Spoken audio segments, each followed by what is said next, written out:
ஓம் சாய்ராம். ஸ்ரீ சாயி அஷ்டோத்திரத்தின் 70வது ஸ்லோகத்தை இன்று பார்க்க போகிறோம். ஸ்ரீ சாயி அஷ்டோத்திரத்தை நமக்கு தொகுத்து வழங்கியவர் பூஜ்ய ஸ்ரீ நரசிம்ம சுவாமிஜி அவர்கள். இதற்கு விளக்க உரையை திரு சேஷாத்ரி ஐயா அவர்கள் அளித்துள்ளார். ஸ்லோகா 70. ஓம் பிரேம மூர்த்தையே நமஹ. ஸ்ரீ சாயிபாபா கூறுகிறார், தன்னுடைய குருவின் அருளால் மட்டுமே தான் ஆத்மானுபவம் அடைந்ததாகவும், தன்னுடைய குருவிற்கு அவர் 12 ஆண்டு காலம் இடைவிடாமல் அன்போடும் பக்தியோடும் சேவை புரிந்ததாக குறிப்பிடுகிறார். தன் குரு அவர் மீது பொழிந்த அன்பை குறித்து பேசுகையில் அவர் உணர்ச்சி வசப்படுகிறார்.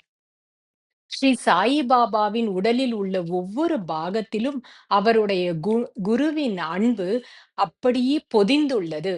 ஆகவே அவர் அந்த ஊடுருவிய அன்பின் உருவமாகி அவரே பிரேம அவதாரமாக திகழ்கிறார். ஸ்ரீ சாயிபாபாவின் வாழ்க்கையின் லட்சியம், அவருடைய கோட்பாடுகள், அவருடைய செயல்பாடுகள் அனைத்துமே இந்த பிரேமையை, இந்த அன்பையே வெளிப்படுத்துகிறது. இந்த அன்பு மிகவும் உயர்தரமானது. இது மிகவும் ஆழமானது. இந்த அன்பு இன்றளவும் அவருடைய பக்தர்கள் ஒருவரை ஒருவர் சந்தித்துக் கொள்ளும் பொழுதும், உரையாடிக் கொள்ளும் பொழுதும், அது வெளிப்படுவதை நம்மால் நன்கு உணர முடிகிறது. ஓ சாய்ராம்.